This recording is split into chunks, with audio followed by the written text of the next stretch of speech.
baganda baffe bangi bali makomera without any committal warrant. Committal warrant basewo nonyawo kitegeeza ki? Kitegeeza nti buli wogenda mu kooti erina okusayiningirako nti gwe bakusibe mpaka bakomere ennaku z'omwezi bweziti. Abantu bali mu makomera nga tebalina bbaluwa babeezaayo, wabula baliyo ku biragiro bya Mwami Museveni n'ab'amagye. Wano tebakyakkiriza kamera kubatunulamu. Asooka n'ayita bannamawulire mukwate ebirala byonna nze temunkwata. Jjajja waawa akuba abaana kiwoko n'abamenya n'emigongo. Bajjajja bangi olugiranga Katonda kantwale nze bino mbitadde. Jjajja abazzukulu bamuyitirirako bw'atyo bw'ayogera. Nimbye oba ndi mutuufu? Gamba kuba nze nakula ne kati jjajja waawa ng'abazzukulu babonaabona nga jjajja musanyufu. Naye gwe omanyi kitegeeza okujja wano ne ntandika okwogera mu bulumi ng'owulira oyogera ku ssente banno baafunye gwe ng'olaba gw'olowooza nze nandibadde sizaagala. By the way, olunaku lw'eggulu nagenze nnyo neekulubesezaawo ku Parliament awo ngezaako nnyo okumagamaga weebagaba ssente ne buli gw'otuukako nga yeebuzaabuza n'obuuza ku NRM ng'akusekerera busekerezi ng'akusekerera what is happening. Lutindo wano ku Lubogola Simba nkulamusiza munnanga awuliriza osibyeyo otya noweebala emirimu gy'otuusizaako engalo. Walusimba Evans mu studios okutuusaako programu Lutindo kulika yannyuse akyakola agenda mu maaso. Afunye ebizibu nkusaasiddeko n'abafunye ebirungi Mukama Katonda yeebale. Eddakiika ziri 2 ezaakayita ku ssaawa emu ey'akawungeezi k'olunaku olwaleero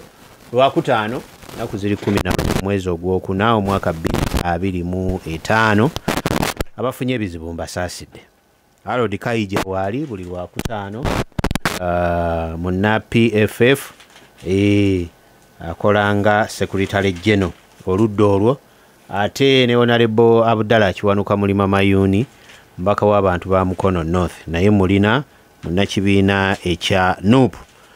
Bingi ebibadde mu wiiki eno songa zibaddemu nnyingi. Obukiiko bwa Parliament butunuulira ensonga ez'enjawulo nga budget bweteekebwateekebwa ate era n'ebintu ebirala ebirina okubaawo. Parliament etuula nalabye ne ku mubaka Nalukoola nga wane speech y'esooka n'ensonga endala. Enkuba etonnya twongere okulimako gyetuuka bw'obanga oli wa kulima oba okyasambula bw'oba osiga akakuba kano akatonye weewaawo kalina ebitundu bingi gye koonoonye gye katatonye bulungi nga ne mu kusookera ddala awo mu kibuga Kampala obulamu bw'abantu abasoba 10 bwagenda olw'enkuba ennyingi eyavaamu amataba amazzi obutatambula abantu ne bafa. Naye katusabe naye mu byalo eyo weetonye bwe bateeyonoonye ng'ekusobozesezza okubaako ky'oteeka mu nnimiro tewali mutawaana. Fuba okulaba nga oteekamu embeera ate maaso esobole okutambula obulungi. Tuli mu kusemberera oluwummula, abaana basemberera oluwummula. Masomero agamu gatandise okukola ebibuuzo era nga bwe tusemberera ate n'ennaku enkulu eri bannaffe abakkiririza mu Kristu oba mu Kristo ennaku ezo. So twongere okwesabira n'ebigenda maaso mu ggwanga lyaffe. Ensonga esinza okukwata ennyo akati mu ggwanga wano naddala mu nnaku zino eza wiiki ezisembyeyo y'ensonga y'ababaka ba Parliament okufuna oba ekigambibwa nti ssente zaabaweebwa oba waliwo ssente ezigabibwa emiliyoni 10 akalinga akasiimo. Naye omwogezi wa Parliament Obole yavaayo n'agamba nti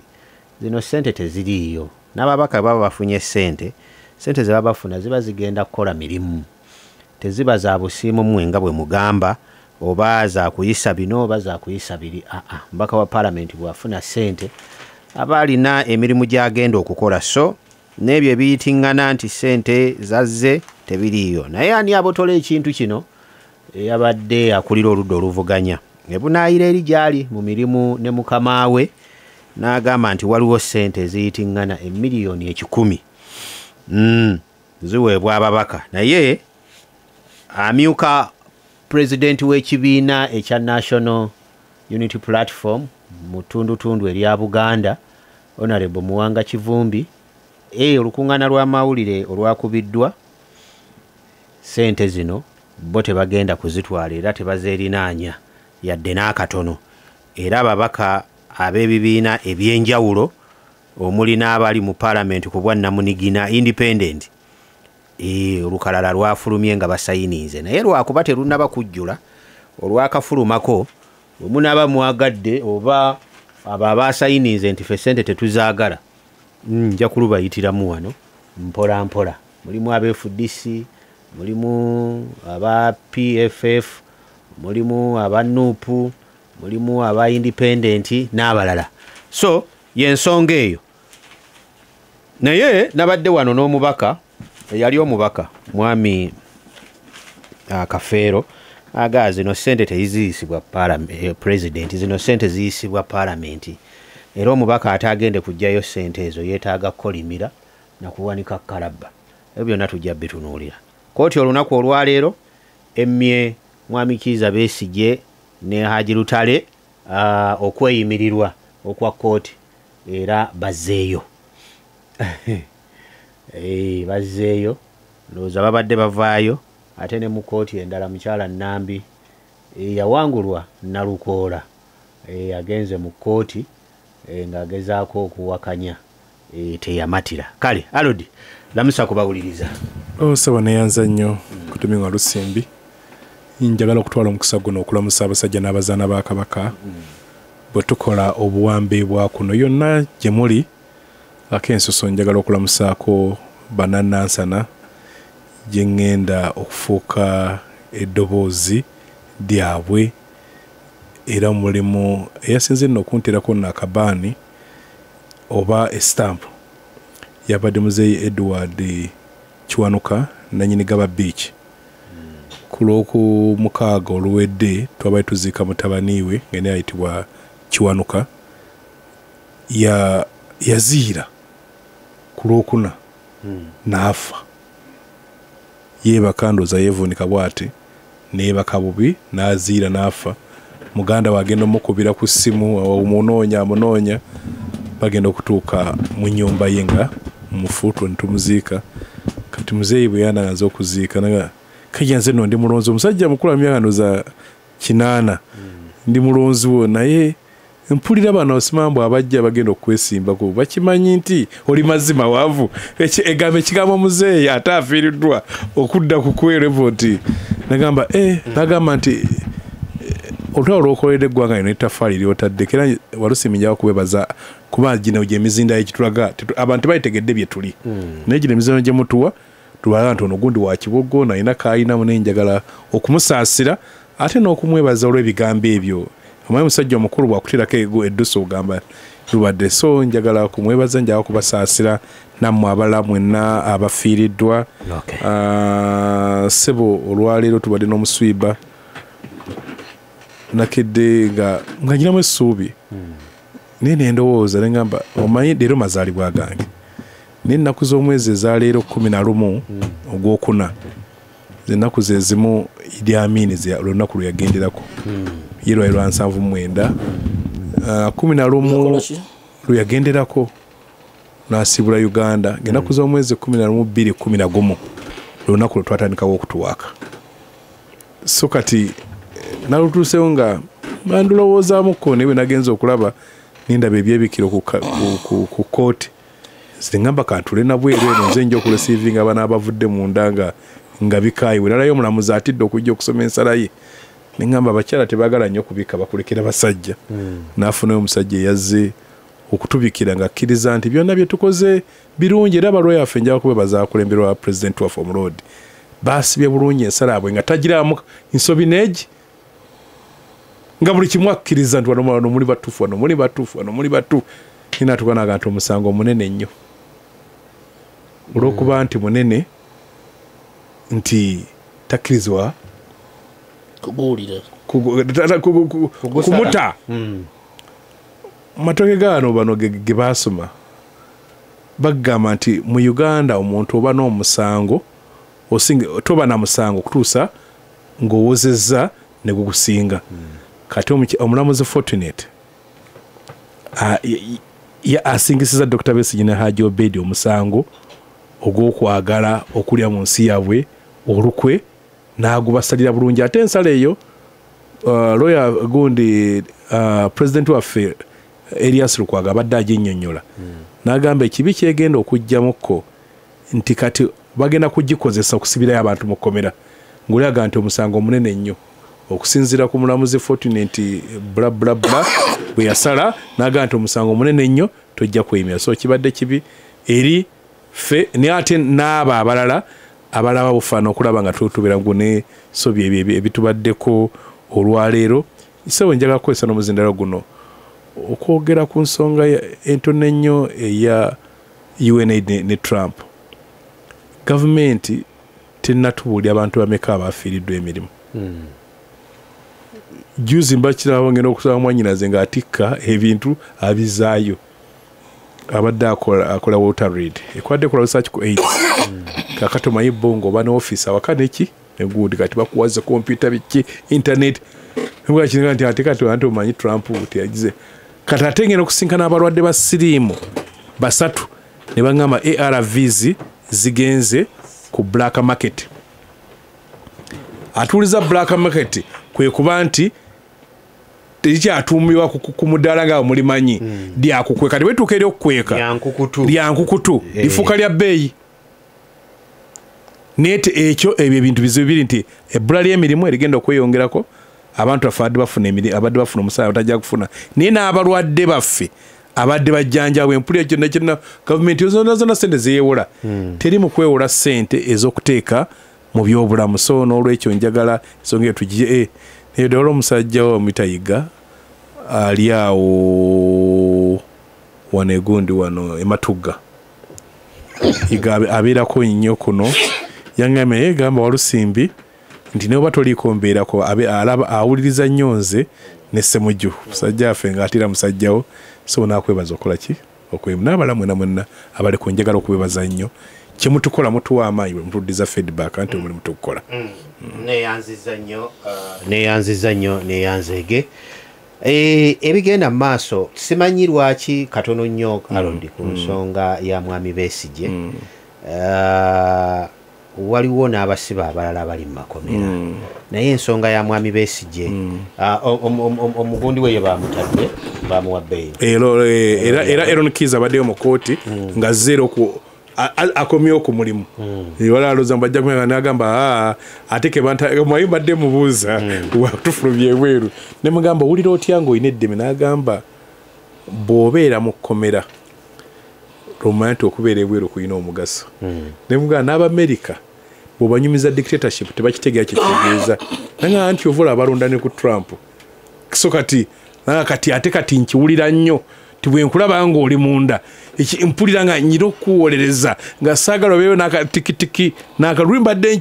nga ndowooza kirowooze ne kati nga ye omuntu yakituuse naye akyewunyiza kubadde alowooza nti buli omu yakkiriza mu kooti y'amajjenfu nti nebyakola byonna nti yadde alowooza buli muntu abalamuzi baabwe abali mu sivo mu zino ezaffe eza bulijjo baali badde nga bakozesa ensonga zezimu zibaweeredde cold bail n'endala kuba emisango gya Besigye gibadde nga giweesa abantu bail era John Bosco Katuusi ng'amuwa bail mu 2005 era yagamba nti teri bunene bwa musango businga ddembe kakati ekyo olwaleero omukyala akimenyeewo agambye kasoomula muzimu kulaba kwe mu kutegeera kwe nalowooza mbu omusango gwo munene osobola okusigala munda naye bano yaffe bagenda kuddamu batuule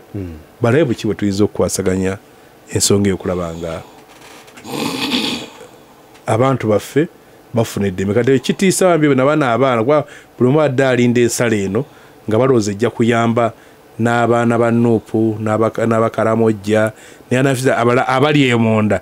nga balowooza mbu singa eno kano kawindo kafuluma bwe kati nga buli omu gy'ajja okukozesa ate okusaba bail naye kati bw'ogiraba baginywezezza bambi waliwo abajja okutalaganze kambere envunde ate lwaki mba nfiira ki Honorable Mulima Mayuni lamusa kubawuliriza abasawo ne banyabo watuuliza abalungi mbalamusizaako nnyo akawungezi ka leero mbeebaza emirimu gye musobodde okutuusaako engalo ate nsaasira nnyo mwenna bafunye ebizibu abayita mu kusomozebwa okw'enjawulo wano wali abalwadde abafiiriddwa abantu baffe mwenna mbasaasirako nnyo sebo okkiriza ntwala omukisa guno okusaasirako bannankyukakyuka bonna mu ggwanga naddala abantu ba mukono ne mukono north okusingira ddala olw'okufiirwa chairman waffe chairman Salongo Ponsiano Mayombwe abadde chairman w'ennaalya mu muluka gw'Empomaawo naye kitalo nnyo kitalo ddala wakuziikibwa olunaku lw'enkya ennaalya awo wennyini mu muluka gw'Empoma ku ssaawa 10 bannankyukakyuka mwenna mbabikidde era mbasaba ffenna tubeereyo olunaku lw'enkya era mu kaseera ke kamu bannankyukakyuka basaasirako nnyo olw'okufiirwa muganda waffe God Muniimu awo emulungi omu mu muluka gw'Entonto aziikibwa naye olunaku olwaleero mwenna mbakulisayo chairman Senkungu namwe kansala Senkungu mwenna mbakulisayo mwenna abatukiikiridde mwebale nnyo mwebalidde na mwenna abalwadde mbasaasirako nnyo kitalo nnyo ekyokufiirwa Justine ekikuba nkima n'abalala bangi betufiiriddwa mwenna abafiiriddwa abantu baffe mbasaasideko nnyo era mbasabira Mukama Katonda abanyweze abasibe ebimyufu ffenna tubeere Mukama Katonda ate era gye tugenda okudda munnamateeka ku nsonga ya kooti ensukulumu ne ku nsonga kati emisango gya mwami Besigye nga bwe gitambula simanyi kiki kyoyinza kulowooza kikyoyinza kwogera oba kikyoyinza okubaako kyotegeeza eggwanga ku mbeera kati nga bweri oluvannyuma lwa kooti ensukulumu okuwa ensala yaayo n'engeri mwami Besigye mu kooti mwakyali mu kkomera gy'akyali olwaleero ammiddwa bbeiro oluvannyuma lwa bannamateeka be bonna okuwaayo okuwooza kwabwe nga buli kimu kyonna bakirambuludde bulungi gwe nga munnamateeka buli kimu ffe tukikoze nga balooya mujjukira twagenda mu court martial nga n'omulamu omukulu gwali gwakujambulula indeed twajambula tugenda mu Supreme Court ne tujambulira ddala era kiri ku record nti court martial teriiwo ekyomukisa omubi nti baganda baffe bangi bali mu makomera without any committal warrant. Committal warrant basewo nonya kitegeeza ki? Kitegeeza nti buli wogenda mu kooti erina okusayiningira nti gwe bakusibe mpaka bakomere ennaku z'omwezi bweziti. Abantu bali mu makomera nga tebalina bbaluwa babeezaayo wabula baliyo ku biragiro bya Mwami Museveni n'ab'amagye. Tewaliyo committal warrant yonna ebakkiriza kubeerayo.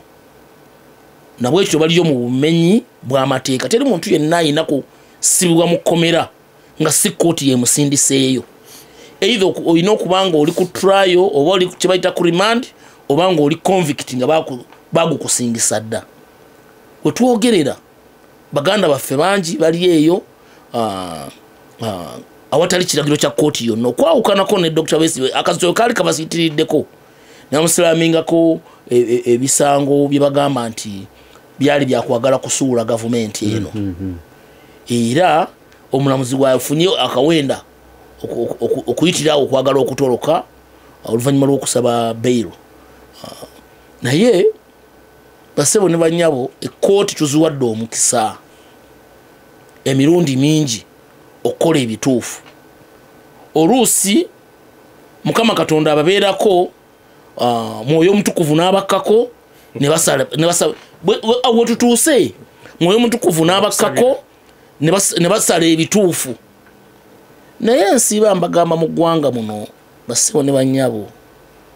buli we twogera ku kigambo ky'okwenunula oli ayinza okugamba nti tulwana kwenunula kwegagambulako mwami Museveni yekka n'okununula ebitongole ebyenjawulo nga mulimu n'ekya kkooti n'ekitongole ekya kkooti kiri mu buwambe bw'otunuulira engeri abalamuzi gye balondebwamu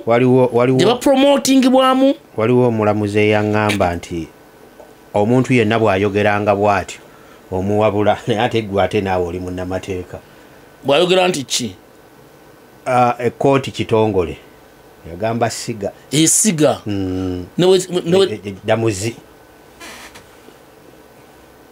esiga damuzi eritwala ekkooti zonna. Kale kaŋŋambe esiga bwe ŋŋamba nti esiga ne palamenti siga n'ebitongole ebyenjawulo ebikolera wansi w'essiga eddamuzi w'amasiga ago ag'enjawulo oba asatu byonna biri mu buwambe. Mbadde mmanyi oyagala kujjawo kya buwambe bwe mba nga mbadde nkozesezza kitongole n'essiga biyinza okuba bifaanaganamu akatono mbeera nkisizza siga naye kati wootuukira okuwamba essiga essiga nerifu ate n'essiga very soon tugenda dyambulula eddamuzi ate tulina ffe balooya ffe kennyini kubanga abantu bangi bambi olw'okuba amateeka tebagategeera tebagasoma batunuulira balooya n'abalamuzi nga abali untouchable era ebyo bye bisinze n'okuleetera muganda waffe Ssemakadde ebizibu. Gwe mwebuuze mwenna bannansi abali eyo nti Ssemakadde nga bwe mwamulaba musajja mulaasi enviiri ze bwe zityo ne balooya bonna mu ggwanga ne bagamba ffe gwe tusazeewo yagenda okwogera ensonga zaffe. So mu bye tuyagala okununula n'ekitongole essiga eddamuzi nalyo mweriri kijja kuba kya nnaku nga tutandise okwegagambulako omulamuzi omu ku omu. Abamu tuwangadde nabo abamu tusomye nabo newe byatuuka bassebo ne bannyabo bangi tugenda bbeeya kubambulamu empale basigale bukunya kubigenda mu maaso mu ggwanga. Abalamuzi batuuka n'okuleetera abantu nga babakuje kibooko ng'omuntu yenna amaviivi bagamenye ng'omuntu yenna avulumanya omusaayi ng'omuntu yenna ayina enkwagulo z'embooku gw'omulamuzi n'omusomera omusango n'okkiriza ne bamutwala mu kkomera. Mulamuzi Sayiro Gaani oyo atasobola kuteekamu kye bayita judicial activism oba judicial eye n'agamba naye nedda olwo musooke mumutwale bamujjanjabe. So bassebo ne banyi bwe twogera ku bitongole nze bwe tutuuse ku bya Dr. Besigye tulina kukwata kkubo ddala ebya kkooti nze ebya kkooti sikyabikkiririzaamu ku nsonga za Dr. Besigye n'ensonga endala nnyingi. Mwami Museveni oyo lwakuba abantu beerabira wano mu Buganda tulinawo olugero olugamba nti buli lwonyigiriza ennyo ennyindo ogireeta omusaayi. Mwami Museveni oyo mu mwaka gw'ekinaana bwe babba akalulu ka mwami Ssemwogerere bassebo ne bannyaba amakooti gaaliwo era mwami Museveni oyo yateekayo petitioni mu kooti mwana wattu yagirekayo nakati kyesirowooza oba tebagigobanga because omusango lugula nnyo mu kooti bagugoba era teyayinda kuguwoozesa n'ayingira ensiko. Ebiseera ebyo mwe mwebuuze yali takimanyi nti n'ekkooti zisobola okusala obwenkanya kubanga yatuuka ekiseera naye n'akiraba nti n'ekkooti zaali mu buwambe. Bwe tutuuse bassebo ne bannyabo nze ku lwange nyinza okukkaanya ne balooya bannange mu musango ogwo nti okuggyako nga tusiikinze other redresses either mu kooti y'ensi yonna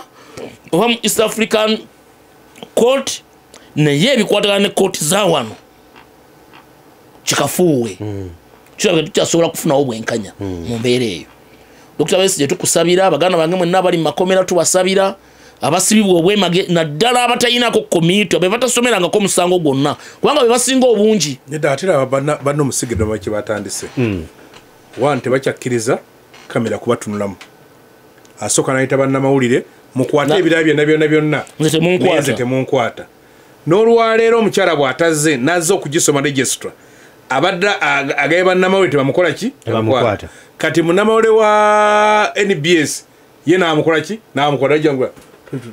tumukola kakati tekiri mu mateeka ne bakikola kubanga ayagala abeere nga akyatambula mu Uganda ng'abantu bamutegeera kati bw'atuuse rozo okujja okusoma n'ayagala okusoma eri summarized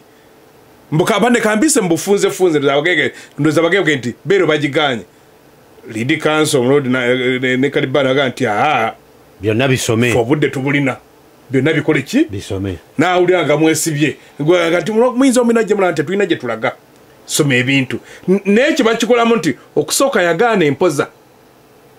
ey'okujja mu kooti ensi yonna ng'eraba n'agamba muwampandike ng'abawandiika love letter ne bawandiika nabali baddamu ne bawandiika ne bibeera eyo kakati bw'atuusa okukola ye n'atajja kugisoma ne gwaweereza nga naga tayagala kumukola kikumulaba kati balina ekyekyaze mu kkooti era bano kimwetaawo kwambula oyi n'agamba mbu ensala nja kugiba obagita ki on call on notice mbulwendi banjaga kuba on notice abatakubayita nja kubasiba kuba olina okutegeeza abantu ngamaze okukoza tibannaye mumpeeyo emyezi 2 zinaku z'omwezi mmeka ne bakebera ddaali zijja kuba kunaku z'omwezi bweziti ogw'omukaaga kanaawo nooma tulinda gwa mukaaga ngenza ku mwezi 11 kakati agamba nti nja kubategeeza n'abaga nja kubaweereza ensala ku email kwegamba bakola kati ensobi ne basalo bazeekweke kwegamba munnayuganda gwe nannyini gwabawo omusolo n'obanga oli ku loosi teri kintu kibi nga bayivu kwefula kitagasa ampuliriza omulungi programu lutindo tugenda mu maaso tukomawo Honorable Mulima Mayuni ebitongole mugenda kubyambula amasiga mugenda kugambula n'essiga eddamuzi nalyo gambye essaawa yonna mulyambula nga tuvudde wa Dr. Besigye tulina ensonga endala etambudde we tumalirako wiiki eno gw'oli mubaka wa Parliament Leader of Opposition mukamaawo yasinziira gye yali n'aweereza ekiwandiiko ku mikutu gye egy'empuliziganya ng'agamba nti waliwo ssente eziyitiŋŋana okuwa abo ababaka ba Parliament olwa kino ne kiri mwegezi wa Parliament yavaayo n'aga tewaliwo ssente naye wabaawo ssente ziba ziweereddwa ababaka ssente ziweebwa ababaka zirina kuyita mu banka ssente ziweebwa ababaka zirina kubanga ziriko emirimu mbadde nsoma ebiwandiiko olunaku olwaleero n'okutunuulira enkuŋŋaana bannamawulire abayitiddwa nga mwami Muwanga Kivumbi akukulembera mu tundutundu lya Buganda ya Vice President nga amenyawo ebintu ebyo era nga baga zino ssente tezirina kukwatibwako nalina mulirwanaawo wano ku lunaku olwokusatu mwami Kafeero Sekitoleko inginiya ng'agamba ezo ssente kiwanuka bw'ataazino neyo mumuwanike ku kalabba n'okumukolimira mumukolimire kubanga ssente zirinaawo okugenda zikole mwami Mulima Mayuni embeera weetuuse nti buli kimu kyonna mu Parliament kyakusasulira ababaka ba Parliament mulina obuyinza bungi nnyo era mulina amaanyi mangi okwesalira ssente ze mwagala okufuna omwezi ze mwagala okufuna ewiiki ze mwagala okufuna olunaku ne ze mwandifunye ebbanga lyonna buli kimu kyonna obwo buyinza mwabwesigaliza naye mitima gya nnabaki egyo egitamatira gye mulina bannayuganda ne batuukwa ku ekyo buli kaseera ssente zino ssente zayitidde mu supplementary budget ey'obuse obuna njagala ompe ku nsonga y'ensimbi ezo so neyanza ebyafaayo bya Parliament ndoza okuviira ddala ku Parliament ey'omukaaga oba ey'omusanvu nzoye 7 Parliament ssente nnyingi zizze zitambuliramu ku lunaku lwokusatu Daily Monitor yagezaako nnyo okukijjayo negezaako okuvugamu era nga bulijjo n'olwaleero era bizzeemu ngeringa egamba nti nga bulijjo era biibyo yagulirwako obukadde 5 ababaka bagulirwako obukadde 2 bagenda balondoole nazi bagulirwako 29 simanyi ebintu bya consultation mu kawairo ak'emyaka mu Parliament yaffe mujjukiramu ensonga y'obukadde 4 sijjukira yo bagituuma ki era n'ekikumi kiikino sebo it is unfortunate nti nkolera mu kitongole bwe kityo kyesaalowoozaako nti nno ngenda kukolera mu kitongole abaganda bagamba nti mulya mamba abeera omu n'avumaganya ekika kyonna buli boogera ku parliament bannamukono north oba bannayuganda bangi balaba mulima mayuuni era buli boogera ku ssente bagamba naye mulima mayuuni kale ne zino era bannansi nga babonaabona naye waliwo ekiseera bannansi we tulina okukomya okukaaba sebo tata Nabumba wangi bannansi emabega kawundo teginnawera na myezi 2 oba 3 twalaba munnansi eyajja neyeeyokya ku palamenti awo okulaga obutali bumativu eri palamenti twalabako abakyala abatambula obute twalabako abakasuka obubizi ku palamenti awo okulaga obutali bumativu n'ebigenda mu maaso mu palamenti naye ndowooza either numbers ezibeera entono oba bannansi abamu banyumirwa kwogera bwogeza eddiini gyensoma tugamba nti Nabi Muhammad sallallahu alaihi wasallam yatugamba man ra'a minkum munkaran falyughayyirhu biyadihi aw lisanihi nti buli woba ng'olabye ekintu ekibi kyonna kirwanyise okijjewo n'omukono gwo kirwanyise okijjewo n'omukono gwo okikasuka eri wabula bw'oba nga tosobodde kyogereko oyogere waakiri n'amalusu gakuggwe muki mu ddookooli oba ekisemberayo ddala kitamwe naye buli woogenda mu nsonga ey'okusatu gw'obeera munafu hadisi eyokucetamwa bw'ogamba nti anze bannaye nze nabitya nabatta tabyenkwali munnaye tasala bwe batyo nze ebyo byantama obeera munafu naye bassebo ne bannyawo bannansi ebintu bino buli kaseera ne bibeerangawo ekirala ne kijja ndabyeko wano ku mwami Museveni byawandiise simanyi oba obifollowinze because kajiiko nattabula era zino ssente ezoogerwako bali abali mu ntendero ogwokusatu abagamba nti fe byatutama era ogenda okugera mu box mwami Museveni n'omusangayo n'obululu neweebuuza bwavuddewa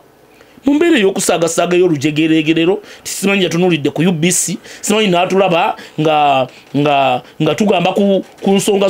za ssente zayise mu classified expenditure akkiriza by the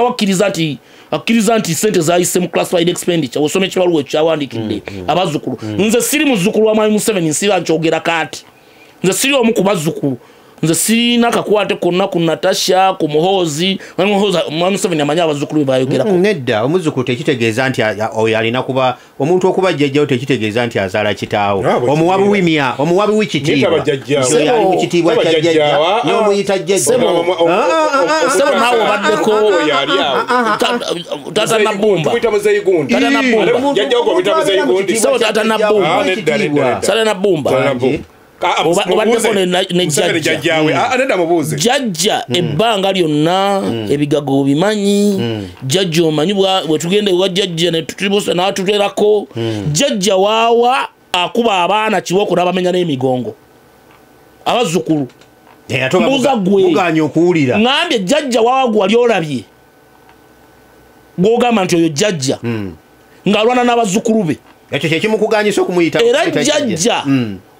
bajjajja bangi olugiranga Katonda kantwale nze bino mbitadde jjajja abazzukulu bamuyitirako bwati bwayogera nimbye oba ndi mutuufu kuba nze nakula ne kati jjajja waawa ng'abazzukulu babonaabona nga jjajja musanyufu mwe mulaba nti babonaabona ye abalaba basanyufu kakati ali mu nsi ndala twogera kale buli muzzukulu ali eyo nga gwe kino kyakunyizizza jjajja wa kiwaanye era agambye lwaki teboogera ku ssente eziva ebweru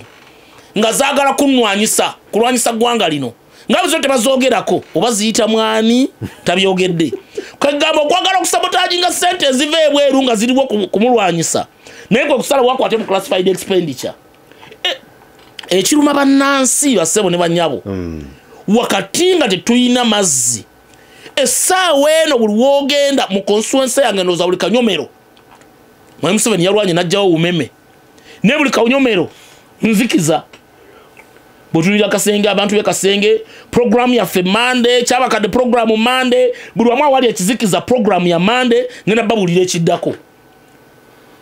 buli wamu abantu abona gwe nokwata sente omudidi negwo manje kitegezo okujja wano n'entandika okwogera mu bulumi ng'owulira oyogera ku sente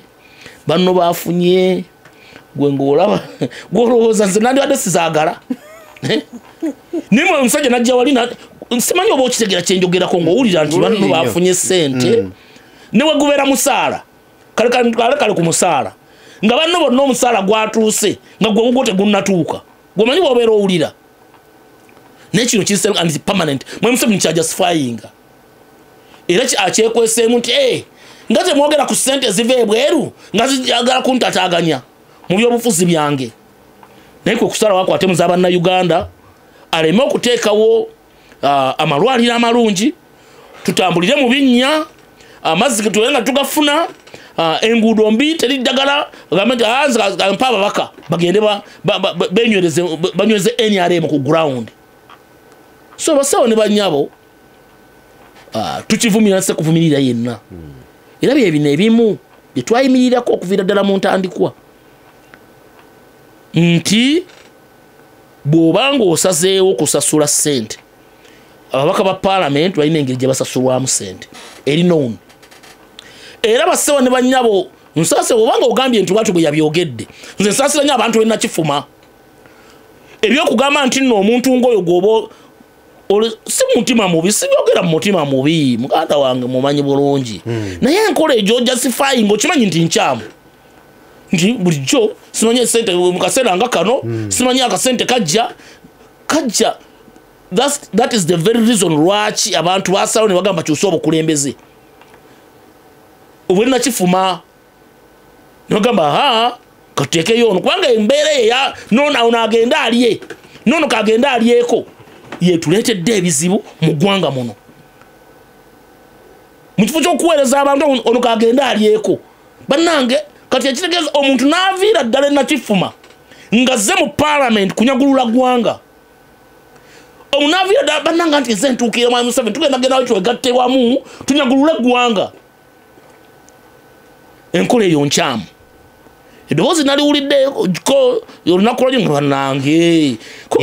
yagambye zino ssente si Mwami Museveni yazitoola zino ssente ziyita mu nteekateeka nambalirira ya parliament teri parliament era omuntu atazinone ajja kuba alidde mu balonzi b'olukwe muzinoneyo eri gye bazigaba by the way olunaku lw'eggulu nagenze nnyo neekulubyesezaawo ku parliament awo ngezaako nnyo okumagamaga webagaba sente ne buli gwawutuukako nga yeebuzaabuza n'obuuza ku NRM ng'akusekerera busekerezi ng'akusekerera what is happening parliament member wa parliament tulinamu ekitongole kye bayita parliamentary commission kyekibajetingira bamemba ba parliament bonna wezibeera mmotoka zonna bwe tuba bakufuna ssente ekyo ekibajetinga ate era ne ssente ne baba bazimpa tebazimpa bwe bati mu ngalo ssente ziyita ku akawunti essente ezoogerwako za bisawo omuntu bamukwatidde ogusawo mbu nga gulimu miliyoni 100 oba babakwatira miliyoni 10 mu mpeke ate mu bubba mukwekangabiriza ne batwala bwetyo era teri mukozi wa gavumenti yenna mu Uganda wano asasulwa bwatyo taliyo kabeere basirikale kabeere basomesa kabeere basawo kabeere bachifu kabeere chairman w'eggombolola bamusasulira ku akawunti kyekikwasa ssente Mwami Museveni okuzisasula mu kashi kiki twagala ebibuuzo biri awo bingi obitunnyonnyole byotosobodde kuteeka mu bbaluwayo ekitegeeza oluvannyuma lw'ebbaluwa kyakakasiddwa ssente ssente zaavudde era bwe tuba tunoonya nsiba nkyogera wano nti bwe tuba tunoonyanga abalabbayi nnamba emu Aigigi Mulyagonja bwe yali Aigigi essaawa eno Justice of the Supreme Court yakyogera nti bwe yalinga agoba ababbi abalabbayi abeera agenda bakwata bwatu bwe bamusalirako ne bayingira mu State House bonna mukimanyi bulungi ani bino byenjogera si byange buli omugendo otekemu wali nti gigi mu lyagonya ndi corruption eyo report yagikola nga wayo office nga ddayo mu Supreme Court kubanga bisanja bye byali biweddeyo n'agamba buli wabeera akwata bw'ati omulabbayi nga mbulirako kubanga bambuuza lwaki okwatanga bumukene lwaki okwata kubabba wumbi ababba ebitaano ababba trillioni lwaki okwata bano bamukene nagamba beera mbakwata bwenti nga beesobatulako nga bayingira mu State House ate ba protecting mbeera sola batuukako mwena mbeera mukitegeera bulungi ani a protecting ababbi ekyo kitegeeza okujjako oli omuntu nga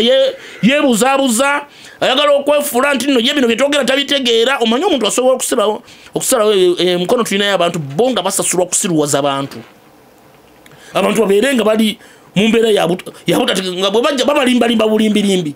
ne buli omu akimanyi ani abeera mu State House era bino Mwami Museveni byayogedde mu statement ye biconfirming exactly nebyagala okukwatagana mu bulungi nebya Irene Mulyagonja Lutindo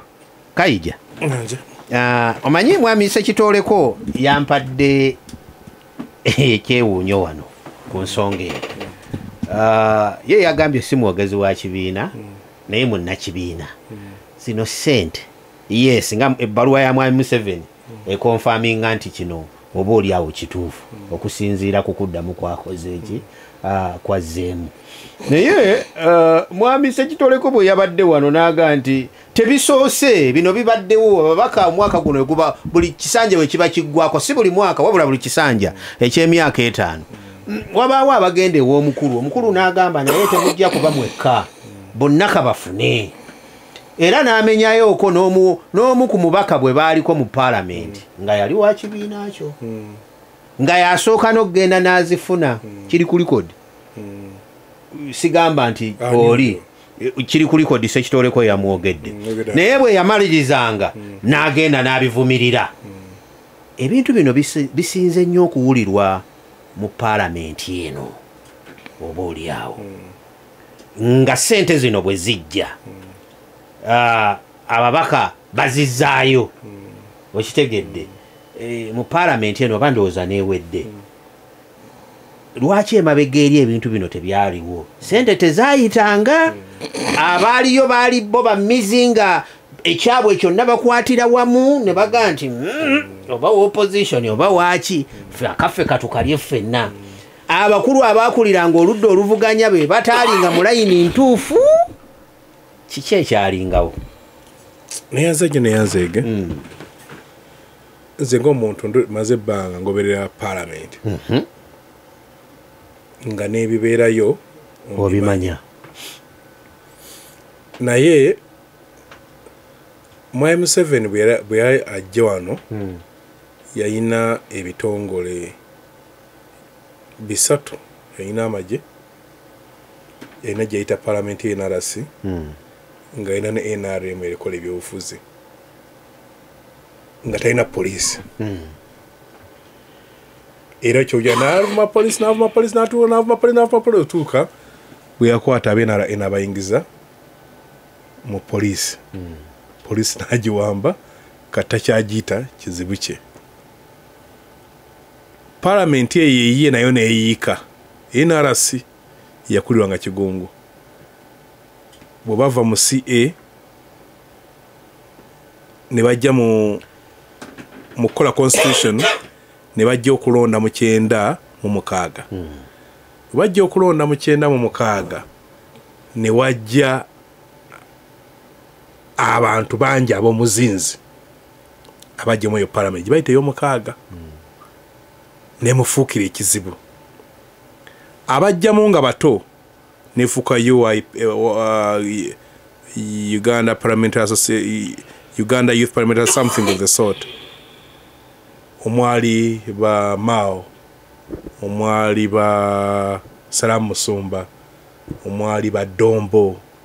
omwali ba John Kazora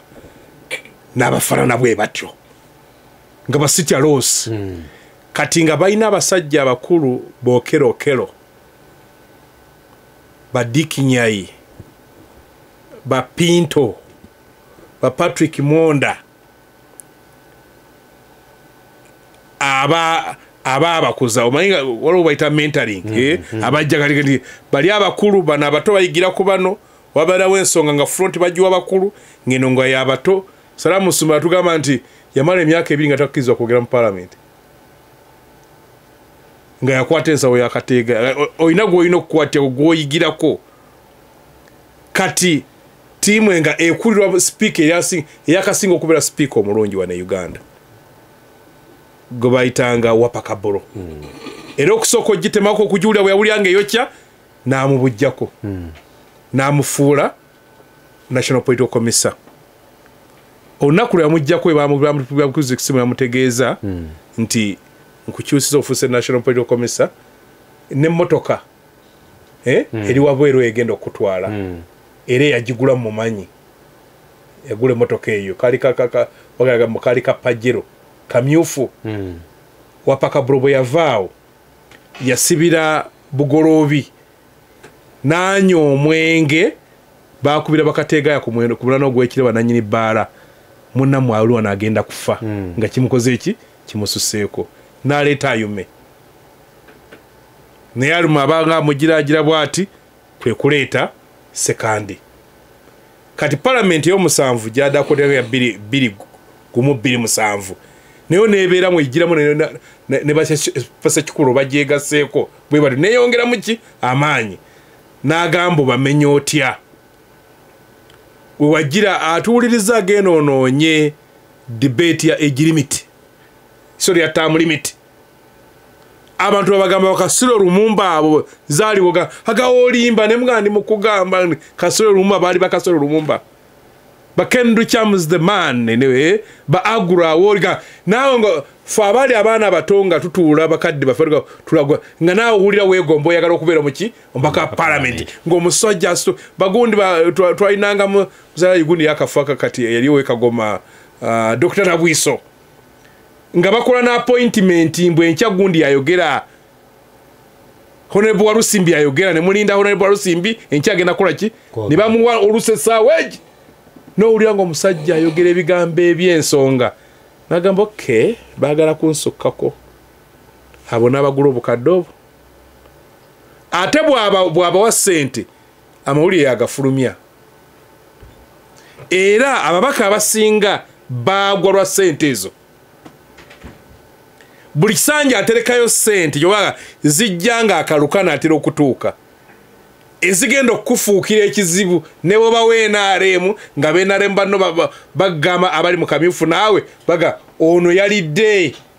ensonga zammwe omanyisa abeenaaremu babira ku kamyufu kaabwe ababavuganya so nabo boogera nga fe abopposition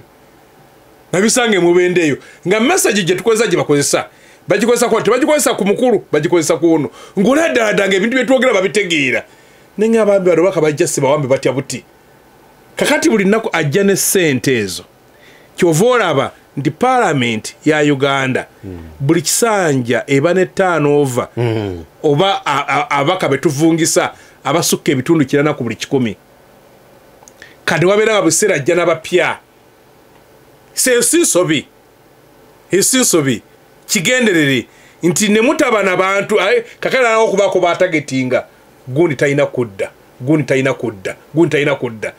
kati n'aleeta abantu ab'ekibogwe kakati n'agenda nga atamya abalonzi okulonda abantu ab'omuzinzi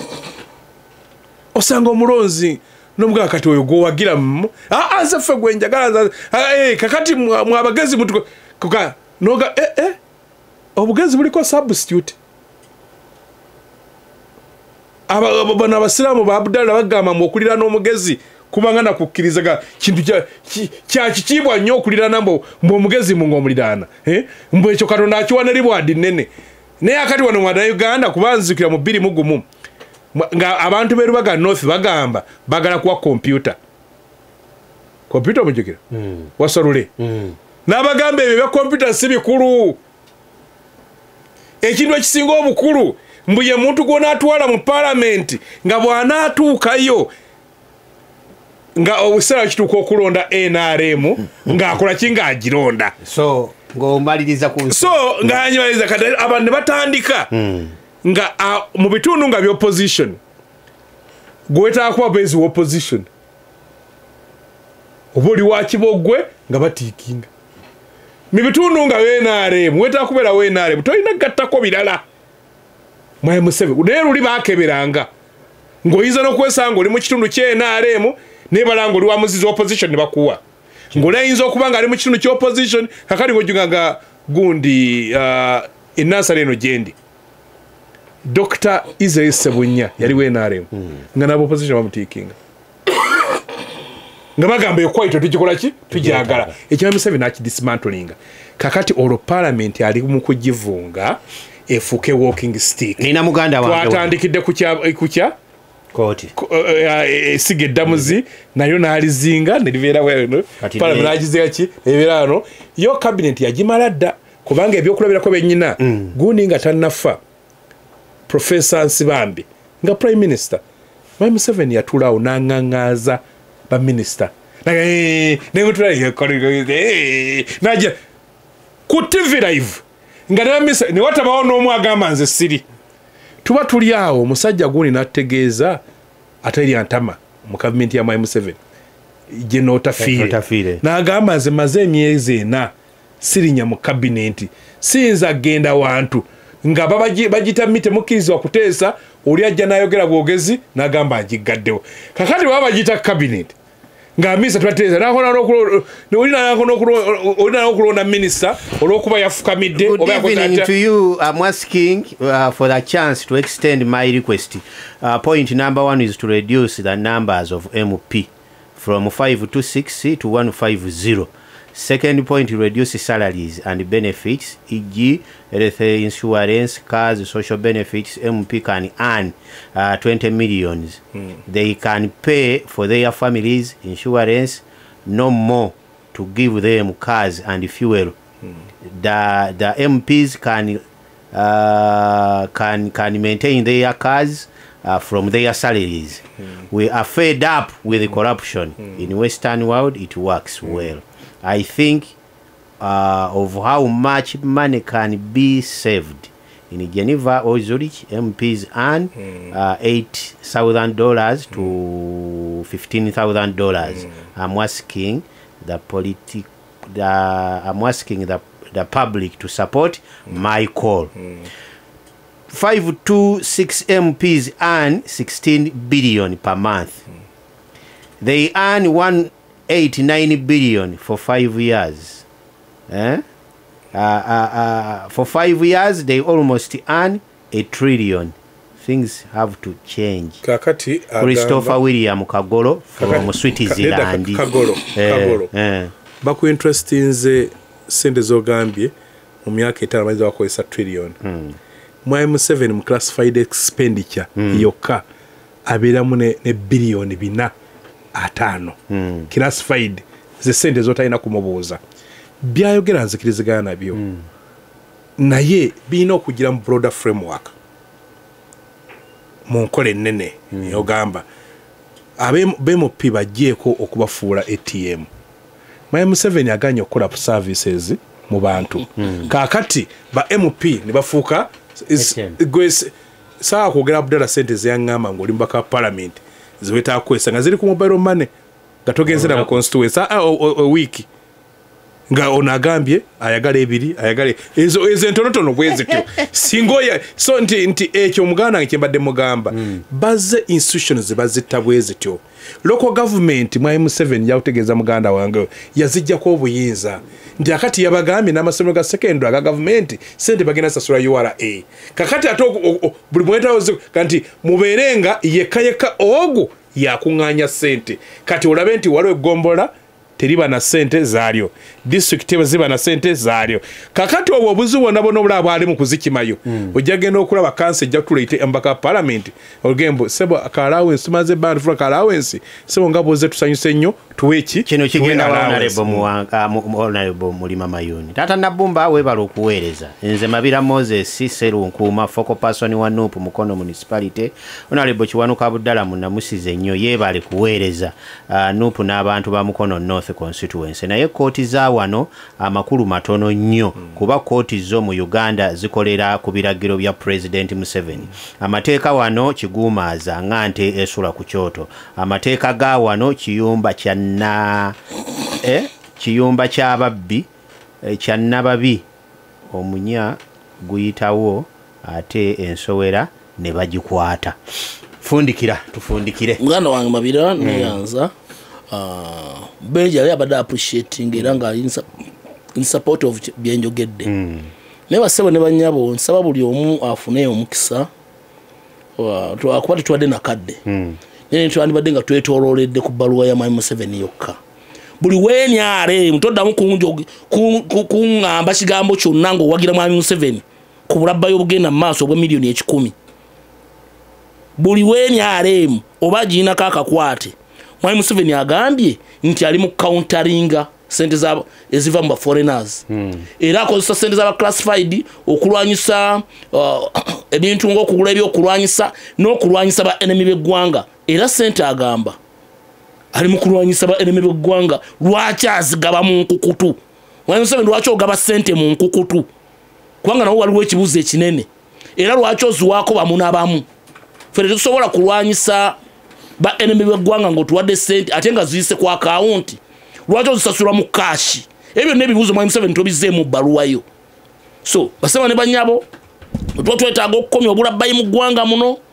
otwo twetaaga okununula ebitongole by'eggwanga byonna otwo twetaaga okununula eggwanga lino n'amatabi nga ne paalamenti yennyini Mwami Museveni mwaziyisizza mweri tulina okusooka okugjako Mwami Museveni.